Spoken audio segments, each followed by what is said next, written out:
Thanks a lot, Graham. Great to be here today in the company of so many innovators in the world of technology and learning together. I was up at another conference last week, the Northern England Education Conference up in Blackpool. In many ways, a very different sort of conference to this. Certainly not all in the round. It was all a stage. There were a lot more blokes in ties in the audience. But actually, much of the agenda was the same.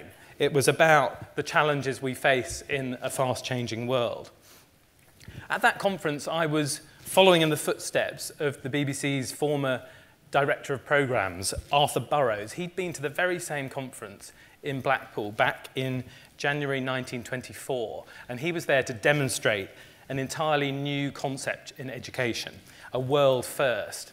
This was wireless for schools, the very beginnings of radio. Unfortunately, Arthur was daft enough to set up his wireless receiver on top of the building's generating area, and the whole demo was a complete washout. But it did get me thinking back to those very early days and what's happened in the intervening 87 years. John Reith, our first Director General, and his colleagues were, to their credit, very quick to realise that the new technology of radio had fantastic educational potential, and they were very determined to make sure that the BBC made it a priority. Funnily enough, not everyone instantly shared their enthusiasm. Some of the professionals out there thought educational broadcasting threatened teachers' autonomy. This was actually a rather subversive activity. And those who were keen had to cope with several years of weak signals, unreliable receivers, and actually a dearth of loudspeakers that were big enough to transmit radio in a school. And of course, some schools simply didn't have the equipment. There's one story from the BBC's education engineer back in the 1920s. He arrived in a small village to hear a loud, if crackly, school's broadcast echoing down the high street. The teacher, who happened to live next door to the school, had a wireless. The school themselves didn't. So her solution was, every time it was time to listen to the BBC, she would nip down the road, open every window in her house, switch the wireless on and turn it up to full volume. So this was displaced technology. It may seem a bit perverse at a conference that's all about the future for me to begin like that by looking back. But actually, I think it's useful to remind ourselves of the impact that the BBC had when it started in the world of education more than 8 decades ago. The emerging technology, broadcasting as it was then, opened up new windows on the world. It extended children's experience beyond the classroom. It fired their imagination, and it provided teachers with a new tool to make young people want to learn. So how can an organisation like the BBC best use technology to inspire learning today? To kick off the debate, here are a few thoughts from some of my colleagues to have a listen to. The best piece of technology is a teacher. The good teacher looks at you and goes, actually, you're not understanding this, are you? Right, I will try another way of doing this. And to try and replace that with technology is tough. Technology is to help you understand and to help you through the task that you have to do. It's not to replace the task, it's to help you do it. Interaction has to be a little bit tough, it has to be a little bit hard. You have to give somebody a ceiling, and their ceiling needs to be just above what they're capable of doing. If you look back at the roots of the BBC, it was an organisation that had pioneering technology and set the bar for what could be done with radio. This is the BBC Home and Overseas Service.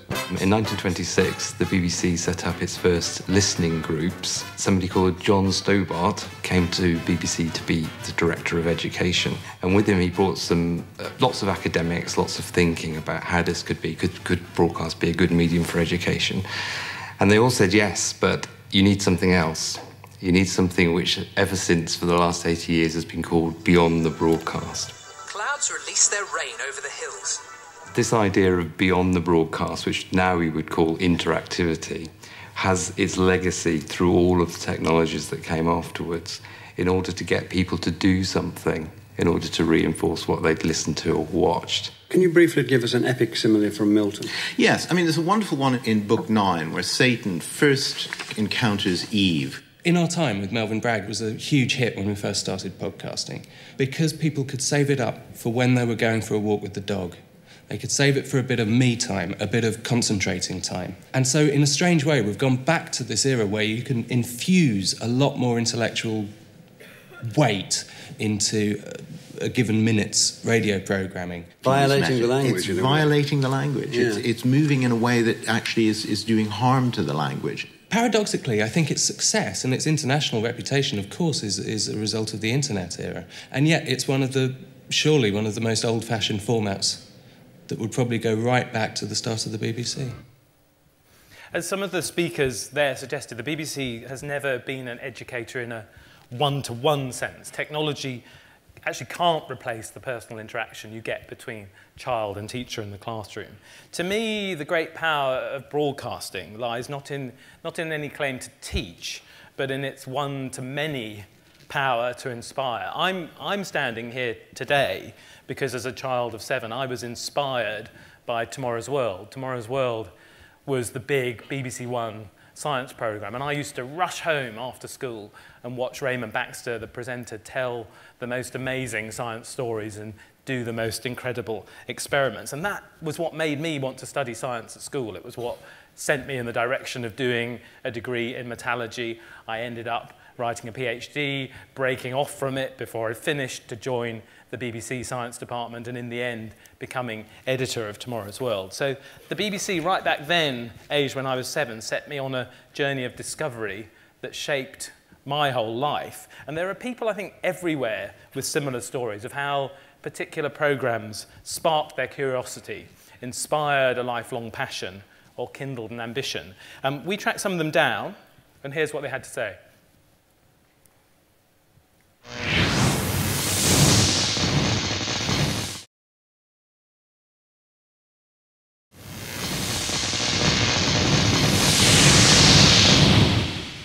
As a relatively new dad, that last clip has me choking every time. The thing is, I'd like everyone to have a story to tell, like the people in that film, about how the BBC enriched their lives.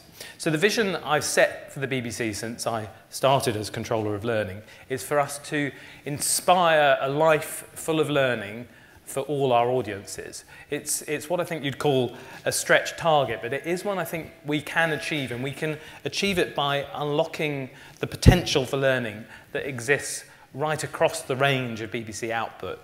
From news to arts, history to sport, from drama to science. I want to use the power of broadcast, of BBC programmes that are known and loved by people, as a springboard for learning.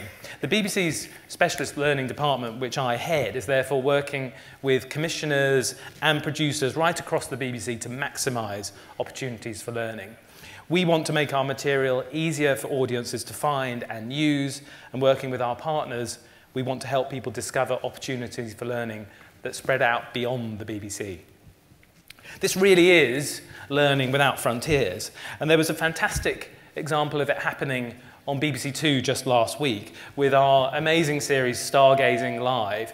This is presented by Brian Cox, the professor up in Manchester. He's, if you like, the Raymond Baxter of today without the Spitfire. What stargazing has all been about is inspiring audiences to look up into the skies and learn about them. It's been a terrific success. 3.5 million people watching and learning about astronomy on BBC Two. I checked our audience logs last week, and there's some really terrific quotes. Brian Cox is a great example to any teacher, should be shown in physics lessons. I'm now inspired to buy a telescope and take a GCSE in astronomy. One from a parent, I think. My sons, aged 22 and 26, now want to become astronauts. So there's loads of inspiration in there. We've done a lot more besides the TV programme. During this month, we've worked with partners to put on 330 stargazing events right across the country. They range from planetarium shows to star parties, night walks. So around 50,000 people have actually got the chance to get hands-on with astronomy themselves. It's, I think, a scintillating example of what we're really trying to do, that thing of inspiring a life full of learning for all our audiences. My emphasis on broadcast as the starting point for learning may seem slightly retro, but I'd argue that the power of the moving image and the human voice and the pull of storytelling, whether it's drama or documentary, they retain an amazing ability to reach a broad audience and light that first spark, take people on that first journey into learning. But broadcast isn't static. Broadcast is changing. Technology is impacting us there. Let's see what it's doing. Let's hear a little bit more from some more of my colleagues. I imagine my TV of the future. I switch it on, it knows all the programmers I like. It's scanning the TV universe to find new things. As new things become available, they come up. I've told it I like news about central London. I never want to see anything about the Afghanistan war. TV switches on in the morning, and I have a slideshow of interesting things that I want pieced together just for me. We're live at Scotland Yard for a news conference, but first... Let's say I wanted to find out more about the Normans. I'd simply hit the button on the remote control, and a whole new world of information would be right there at my fingertips, on my television, in the comfort of my living room. It could be information from the BBC, it could be information from a Wikipedia, it could be any source that's out on the web. It's right there, available to you. And I'm wondering about the shared classroom experience. I've just hooked up a Skype webcam on top of my 50-inch plasma, and now I can sit with virtually other people in the room. And as people have computers hooked up to their TV sets, and TV sets come with internet built in, you just happen to be in an immersive learning environment within your own home. That immersive learning environment is one that I believe exposes a false dichotomy between formal and informal learning. I think our brains and our children's brains don't operate differently inside and outside the classroom. The experience of learning something new is fundamentally the same, whatever the impetus is.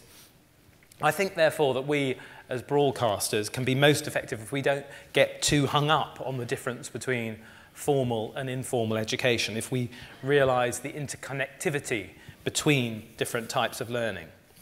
One example of how we're bringing the two together is the work we in BBC Learning are doing with EastEnders. We've teamed up with colleagues in BBC Drama and external education consultants to bring the PSHE curriculum to life. The vehicle we're using is EastEnders' online spin-off, E20. The really cute thing, I think, about E20 is that we're getting young people themselves to come up with the storylines, write the scripts, perform in it. It's by young people, for young people. Listen to what some of those people have to say.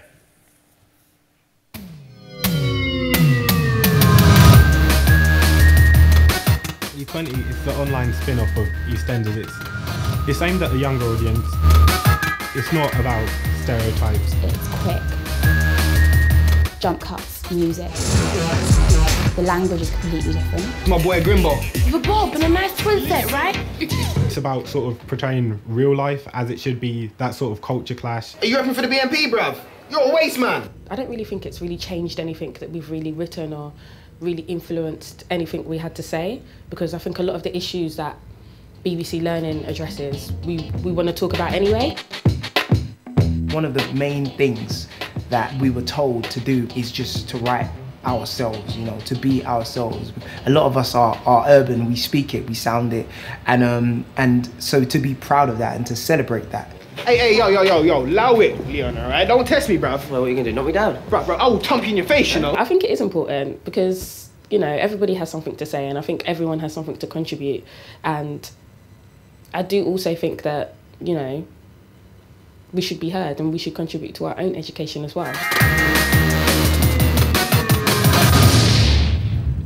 So there you've got stories that are actually inspired by very particular curriculum points, but you've got people watching a compelling bit of output on their phone, on their computer, on their iPod at home, and you've got teachers playing it on a whiteboard in a school in a very formal setting. So is it formal, is it informal? Does it matter? Well, I would say what matters about this is that it's something that feels very real. It feels like the kind of thing that children would watch at home, and therefore they're keen to watch it at school. This isn't about designing a game to teach. It's about taking an original idea, EastEnders and E20, combining it with the best of technology and extracting real learning from that real experience.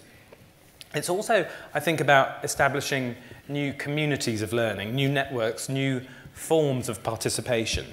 On that theme, you may remember a very early piece of pioneering work in this field by the BBC. The 1986, it was very pioneering, Doomsday Project.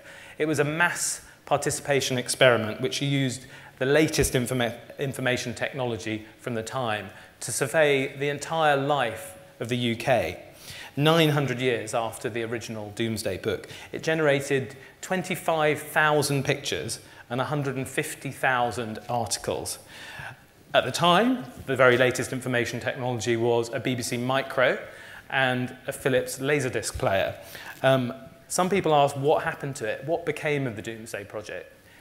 The truth is it was way ahead of its time. This was Web 2.0 in 1986, running on a home computer. Well, what we want to do now is take the ambition and continue where we left off and use today's interactive multi-platform technology, things like the IPTV you saw there on the film.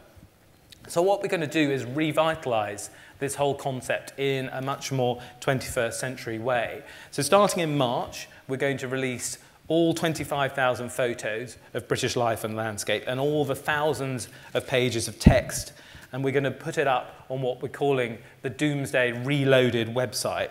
We're going to ask the public to help us again. They'll be identifying the locations from the original photos. They'll be updating the photos, sending them in to us. In the process, we will collect personal stories that chart the social and physical changes of different localities over the last 25 years.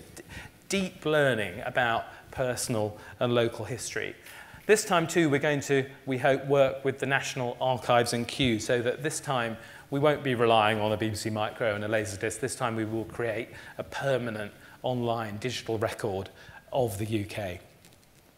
There's, of course, also one development that underpins a lot of our thinking about future possibilities, and that's mobile. It's probably true, and people have been saying this through the morning, that we're on the edge of a mobile revolution in learning.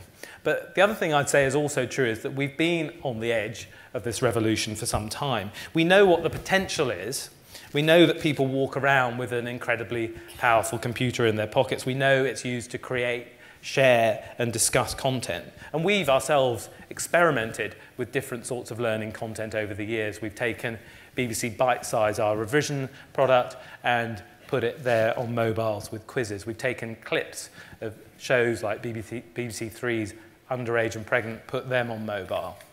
But for me, what we're waiting for is some common standards in mobile phone technology. The theory's been there for many years. The practice now needs to catch up. I think we've got to be at the point where a teacher can say to the class, get out your phones, and that teacher not have any concern about which phone's being got out. That's when learning really can become part of a continuum between school, college, or work, can work across home and leisure time, and social networks can really become learning networks. Here's some thoughts on what mobile might mean for learning.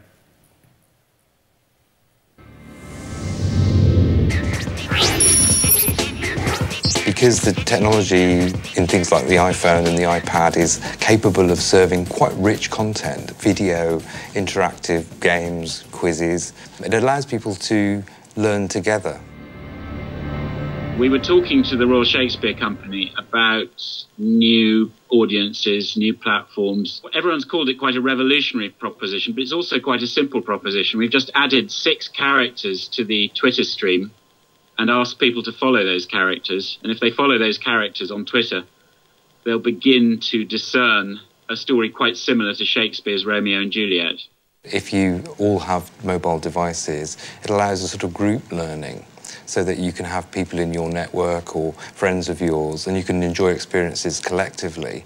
That draws people in. It's another way of sharing and finding common ground between people. The new Windows user interface is called Metro. Imagine a very large picture. The bit that you see on screen is just that bit. So to navigate, you move around the screen like that. If you think about how that dynamic of moving around a much bigger screen using that small, that's a really exciting thing to play with on screen, on a mobile, and combine that with location and where your friends are, and contextual real-time information. Those are incredible dynamics for storytelling, but also will really engage kids in learning something. The technology is here now. Connectivity is here, the computing power is here. It really is up to us now to bring the best editorial minds with the best technology minds together. How are we going to really use that to inform, educate, and entertain? From the BBC's point of view, that public service trinity forever associated with John Reith, our first Director General, inform, educate, entertain, that remains as strong as ever. And as Eric Huggers said in the film, the job for us is to combine the best technology with the best content to provide everyone with the best possible experience of learning. As I put it again, we're there to inspire people to learn. I think that's why we're actually duty-bound to explore the possibilities for learning on every new bit of technology that emerges. Certainly explore, maybe not implement. We've done that since the 1920s, and it's what we're going to continue to do. And we're not doing it for the sake of it. We're not doing it on a whim. We're doing it as an obligation. It's to find out what works. It's what our audience who pay their license fee have the right to demand of us. And in the end, it'll be them who'll decide what works best. It'll be them, the audience. I think with young audiences in particular, we'll have to struggle to keep up. It's they who are leading the way with the use of media for leisure. The challenge for us is to understand how to apply the same media to learning, what works, what doesn't, and how.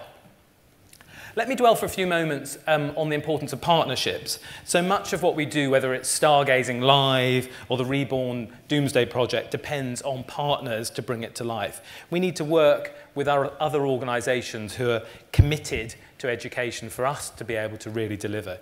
Educational organisations, cultural organisations, community organisations, and of course, commercial organisations. We've already started to hold twice yearly open meetings for companies with an interest, for whatever reason, in what the BBC is doing in the area of learning. We've said we want to share as much information as we can about our plans and hear views from others in the industry.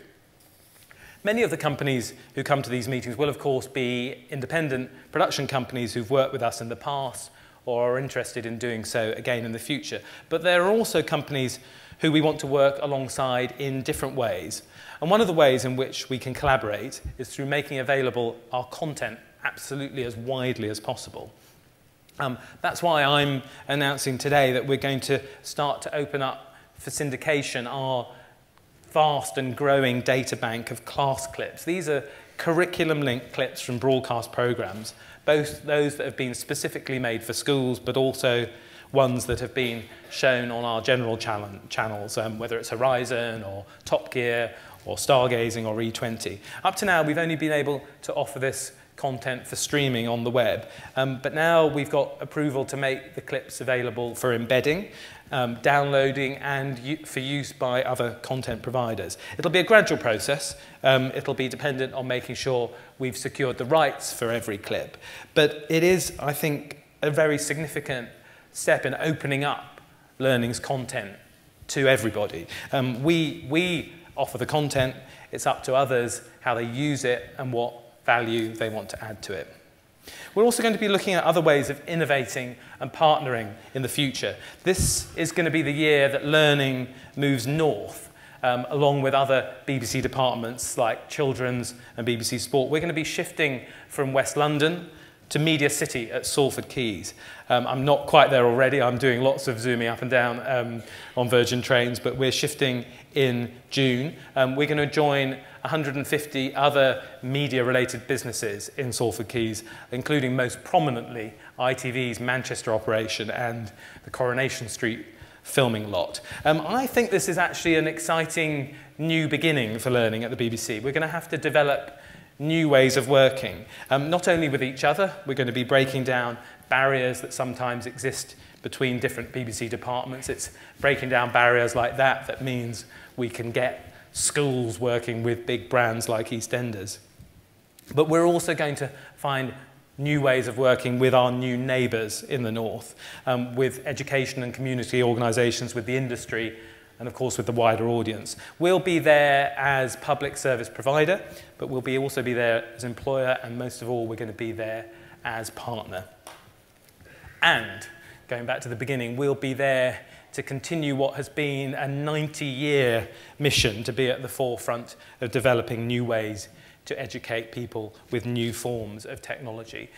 We'll continue to explore those as voraciously as we can. If we're to live up to that mission, it's a big mission, as I say, it's a big stretch target, but that's our plan. We're there to inspire a life full of learning for all our audiences. Thanks very much.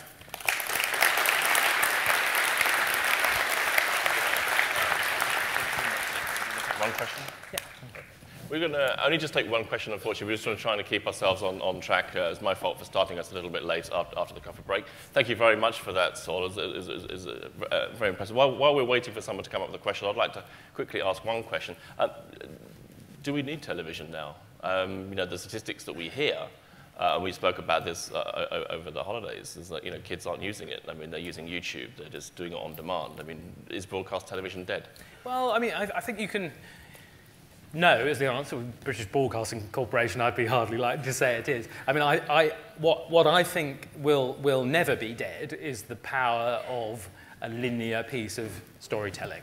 I think that's actually something that's hardwired in our heads. So I think you will continue to see a plethora of linear video.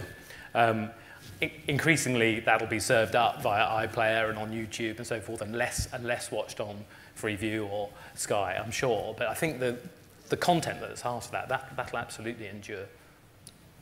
Another question from the audience, please. Sorry, I'm having difficulty with the lights. We've got one over here. I can see the finger in the air. We can take the gentleman at the back there, please. Is there a microphone? I'm sorry, you missed this one. We're going to have to take the microphone over here. Apologies for that. Oh, sorry. No problem with the microphone, sorry.